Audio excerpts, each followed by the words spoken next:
Hello there, how are you? So Black Myth Wukong released. Wait, this game sold how many copies? In how many days? How many people are playing? It's time for Monkey.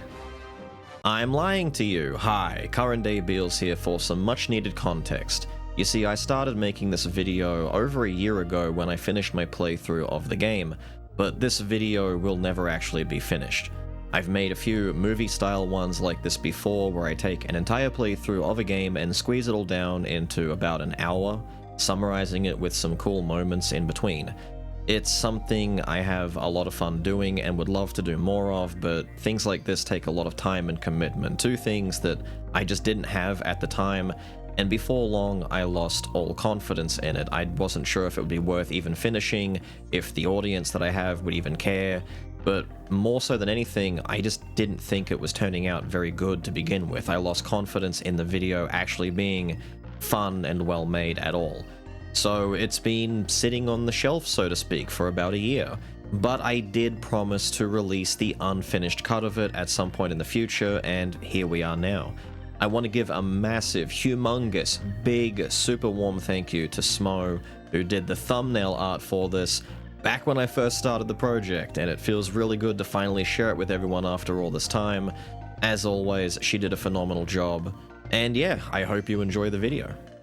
You guys know the drill by now. My playthrough was done over on my Twitch. You can see my chat on screen, and you might even hear a cursed sound alert or two, but don't panic if you do, just focus on the funny monkey. The journey begins, and whoa, this is a pretty game, man. I'm probably gonna gush over the visuals a few times, but it really can't be overstated how gorgeous this entire opening sequence is. The game's just begun, and I'm already riding a cloud and confronting the very heavens above. Now, I'm no expert on the original story, but I did research a chunk of lore while playing and while editing this video, but with that being said, please forgive me for any mispronunciations or mistakes I might make. But to catch you up, the game takes place after the events of the Journey to the West story, and for reasons that are unclear for now, the heavens are once again at odds with Wukong. The tutorial for combat is served up as a duel with Erlang Shen. Pressing light attack performs a combo string and builds focus points, heavy attack spends focus points to do big damage, and spells can be cast to do various things like immobilizing your target at the cost of mana and a cooldown. The Heavenly Bros decide that a fair duel is cringe and try to jump Wukong, only for him to come out unscathed and taunt Erlang into fighting in the forest, away from the others. But before this can happen, Wukong's golden headband appears and incapacitates him like a really bad ice cream headache,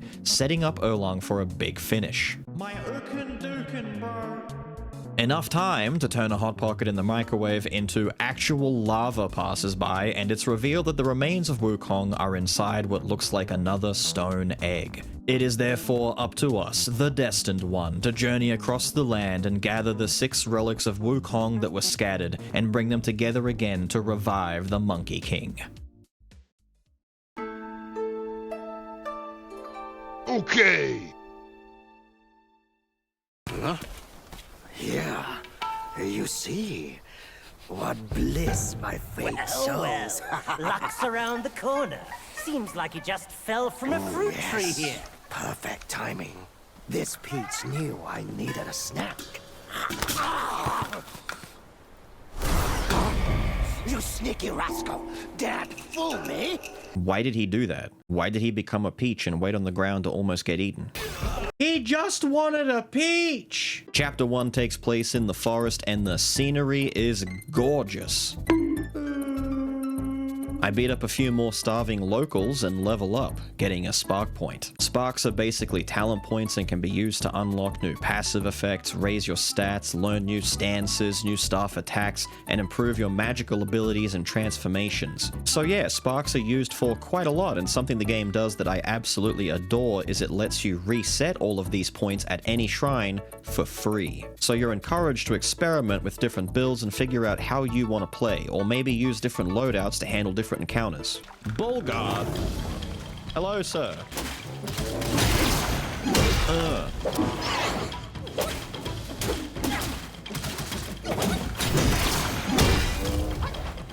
Oh, eat shit. I'm eating shit. No!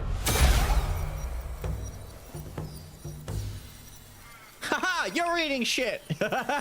Little old wise guy here has been guiding me through the forest and is now teaching me how to use my first spell, Immobilize, which does...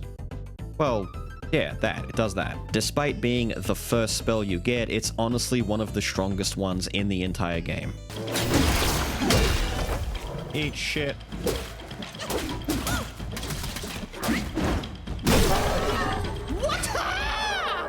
Little old wise guy comes back to help turn me into a cicada so I can scout the area ahead. Unfortunately, I flew into the boss arena of my first real challenge, Wandering White.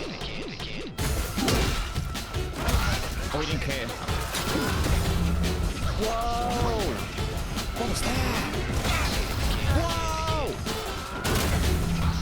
No! I haven't got it.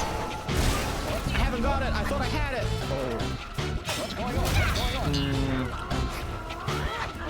What? I don't understand what's going on here.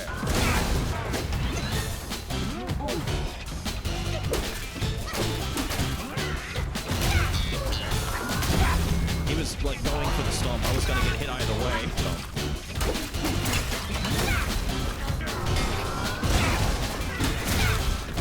But my counter!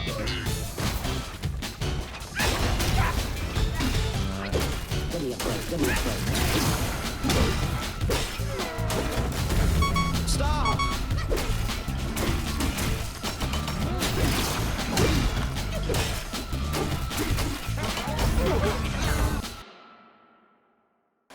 This has been a thing I could do all of— holy shit!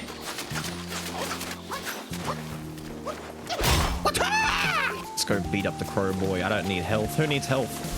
Bitch!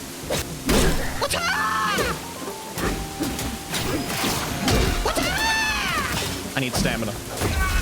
No! I found my next boss, but first, you know how I said there might be a few cursed sound alerts?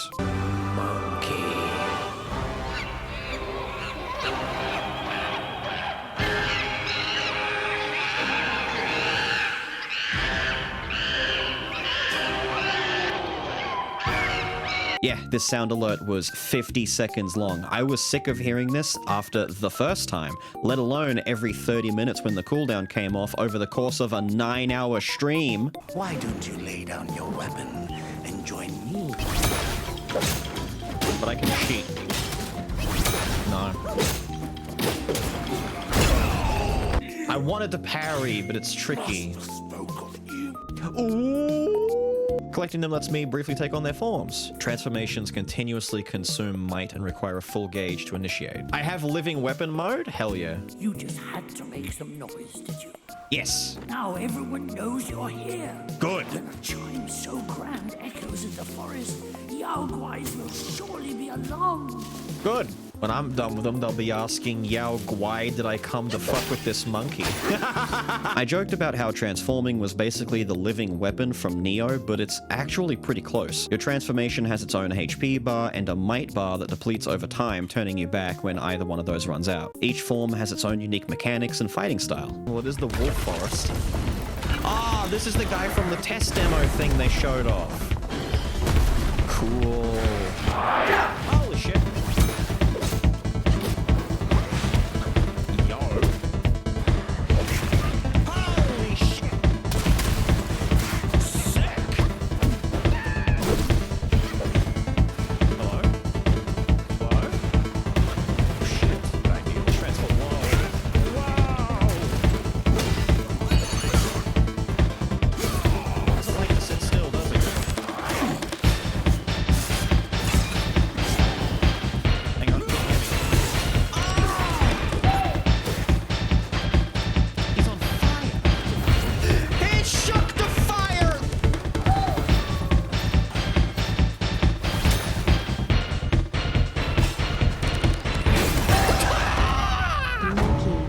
So that's a long time down. Big D energy? I mean, he's a horse, so yeah, I mean, technically when he walks, he's dragging 3 legs, not 2. I've now learned how to equip and use spirit attacks. Certain mini-bosses or special elite enemies will drop their spirits after dying. You can equip them to gain various passive buffs, but can also perform an attack with them once their meter is full. Is it time?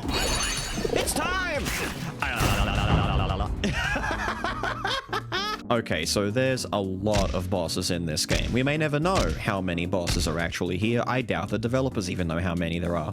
But there's a lot, so forgive me for cutting out a decent amount of the lesser ones, but some important fights are the secret bosses, like Big Yellowhead here. Beating him unlocks the Fire Mantle, a new equipable item. When activated, it makes me immune to burning and makes my light attacks build focus a bit faster. The game has been throwing so many tools at me, I could have built a rocket by now and flown to the moon. The chapter boss is this black wind guy who runs away after I beat him up, but at least little old wise guy shows up to give me a new spell. Cloud Step. It lets me create a decoy while turning invisible, letting me get a sneak attack off or just catch a breather in the middle of combat. Oh, I like that. Time to finish what we started. You're telling me women would rather be in the woods with this?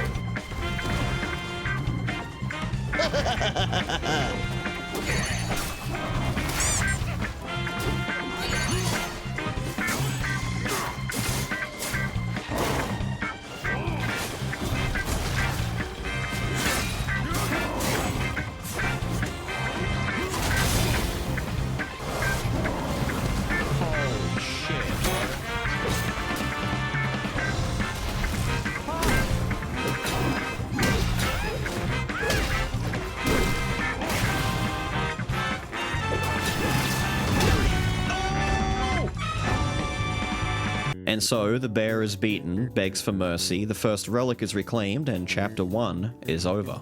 Between each chapter are these absolutely beautiful animations that give a little bit more context for the characters that you meet along the way. For the sake of time, I can't leave them all in, but they're well worth a look if you haven't seen them before. Okay. Badass headless singing spirits aside, we're now in a rocky desert environment full of rats who clearly don't want the company. Minutes after arriving, I've already located Kermit and proceed to go French kitchen on him.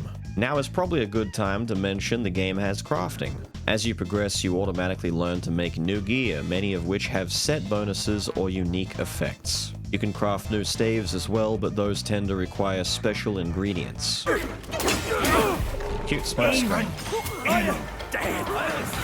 Oh shit, oh shit, oh shit. I killed a weird looking dog, stole its soul, met Mr. Long Dong again, and then ran into my first 2v1 boss fight. I used this battle as a testing ground for the different stances to see how they play. First up, Thrust Stance focuses a bit more on hit and run and distanced combat. You can twirl your staff in an enemy's face for good consistent damage and have a unique backstep mechanic to get you out of harm's way mid-combo. The heavy attack also changes into, well, you guessed it, a big thrust. Next was Pillar Stance, which to me is the oddball of the group. The heavy attack is what stands out the most. Your staff will grow longer and you go higher with more focus spent, keeping you safe from most enemy attacks. But this heavy happens to be the weakest of all three stances. It also has one of the few AoE options that you'll get. As much as Pole Dancing Monkey is funny, I don't find it to be super useful in most situations, so Pillar Stance is my least favorite stance, although I will mention there are some weapons you can get that dramatically improve it. At this point and throughout the rest of the actual playthrough, I'm not a big fan of it. Before you know it, I'm already at the next boss. Damn man, Splinter's been eating well. The boss is fine, but he's not even the coolest part about this room. I messed up during the fight, but you can use him to break open a secret wall. Good thing my head game is immaculate. Inside is a dragon scale item that gives me access to a few secret boss fights. Chapter 1, Waterfall, Dragon Scale, Dragon Boss. The dragons give materials that you need to make some really nice weapons, so they are very worth going after. Back in the desert, it's tiger time. I really like how he's not just some big tiger that tries to claw, bite, and pounce on you like a regular cat. He's fighting you with actual martial arts, and the animation work is fantastic.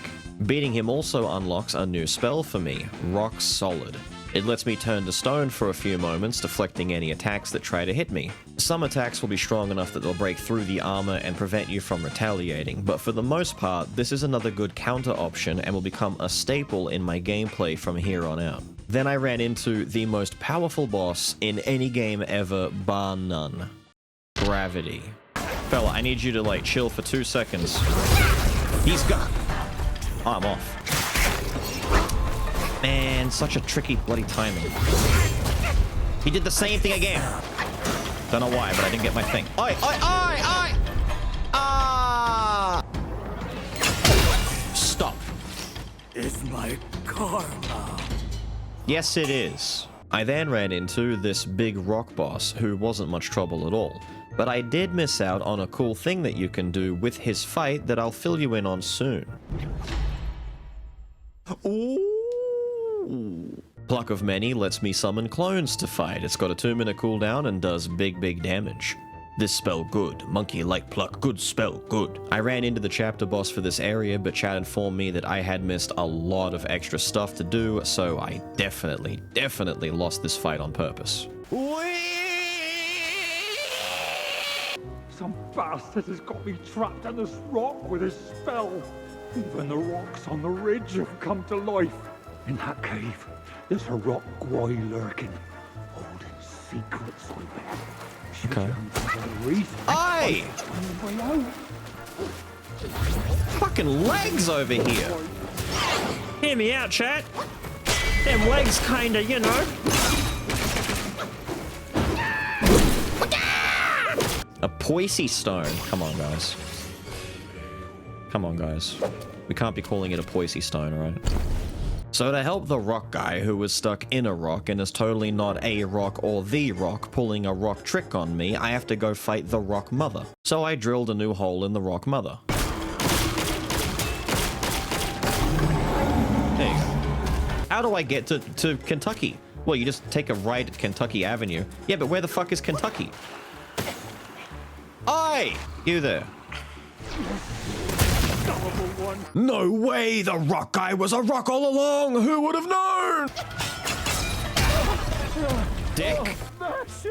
Kill him! Slay him like the fuck off, dude! After Apollo creating Rocky over here, that's a joke your dad would get. I learned how to transform into a stoner as well. And what better place to test it out than against Black Long? You know, there's definitely a your mum joke here somewhere, but just like your dad searching for a rubber the night you were conceived, I just can't find one. Remember way back when I told you about the rock boss and how I missed out on a cool interaction? So this other big rock boss here can be summoned before you fight the first rock guy, meaning you can have both bosses active at the same time, and they will fight each other big kaiju style. The smaller rock guy will eventually get one shot, but it's very cool that they let you do this. Rock against rock, bitch! Bitch! Bitch! Oh, it's hitting me!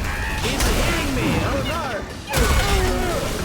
The secret area for Chapter 2 is a time-traveling sequence where I go back to beat up a giant bug with the help of a really tall, wind-bending rat. What the fuck am I saying? Don't make me do it. I'll do it. I'll do it. I'll do it. Oh, there really is a giant bug. Yeah, okay, so this was a pretty long fight, but the wind-bending rat does jump in and join the fight after I take away the giant bug's big statue head that it's carrying around on its back. You heard me. Bug beaten and I get the Wind Tamer, a new vessel item similar to the Fire Mantle. When activated, I get a big damage reduction buff and protection against strong wind attacks. We're almost done in this chapter, but there's one final quest to do involving little Timmy here jumping into a well. We fell a long way to land. Kid's dad ran off, but now you've shown up to me. I don't think little Timmy is okay. This is the brother to the first tiger boss, and while he has some cool moves, he is no match for Rock. You have made a mistake on this day.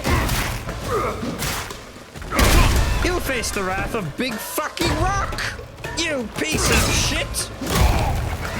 Oh, you're gonna get the fucking skull crusher. We're finally ready to get out of this desert. The chapter boss is the wind-bending rat we helped out in the past. But now he's the one carrying the statue head. You fucked with the wrong stone again, loser! It's time for the Skull Crusher!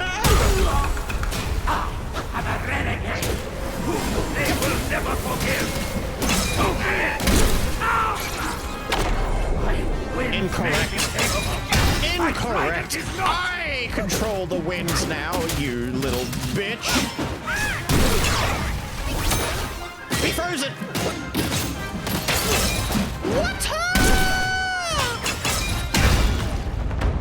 Giving Head to the Headless is a pretty metal-sounding band name, but it's also how our guide returns to his former glory. The second relic is ours, and Chapter 2 is over.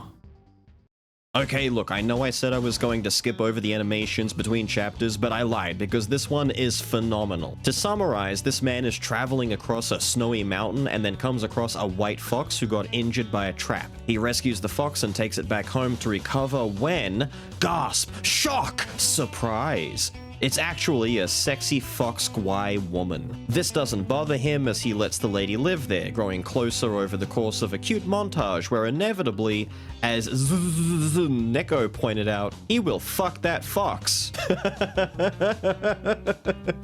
It's freaky. Together they have a child who pisses in Dad's face, but together the family grows. The son becomes a fine young man, but one night Dad comes home to discover something has gone wrong. He rushes inside, following trails of blood and bodies until...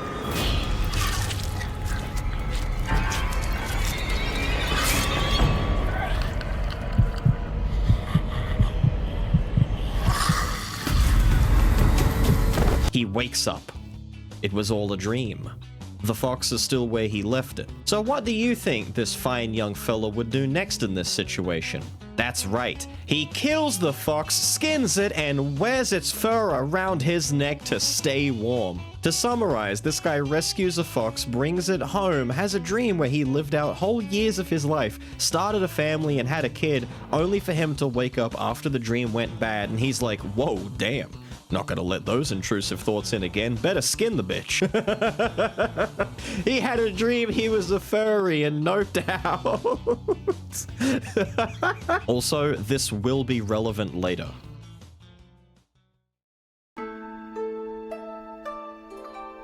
Okay. Chapter 3 is the snow section. Hope you like it because there's a lot of it. I ran into a cheeky macaque who we'll battle multiple times over the course of this chapter, but he also shows me that a lot of the lesser enemies in this area are frozen, meaning I should always get the first hit.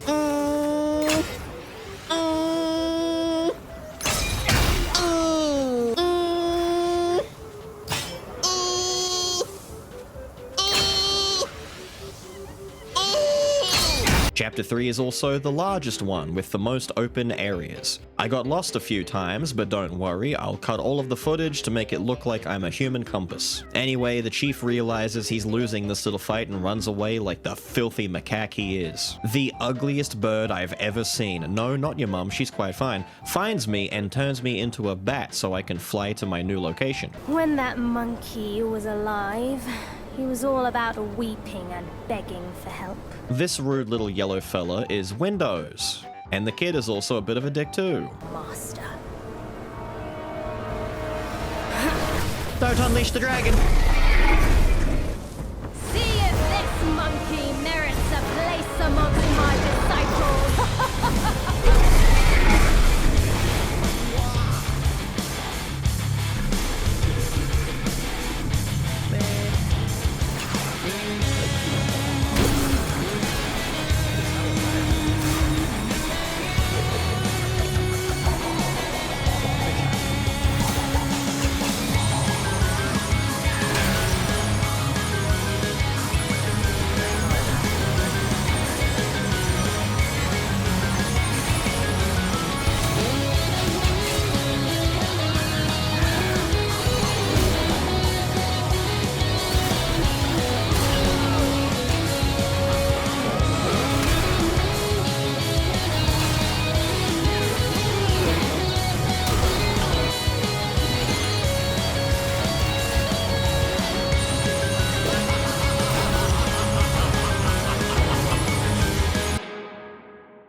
And that's it. For what it's worth, I hope you liked what's here. If I were to guess, I'd say this is about 35 or even 40% of what the full thing would have been. Again, another big thank you to Smo for the amazing art, and to you as well for taking the time to watch this. But with all of that said and done, I've got to get out of here. I hope you guys have enjoyed monkeying around, and I'll see you all again next time. Have a good one.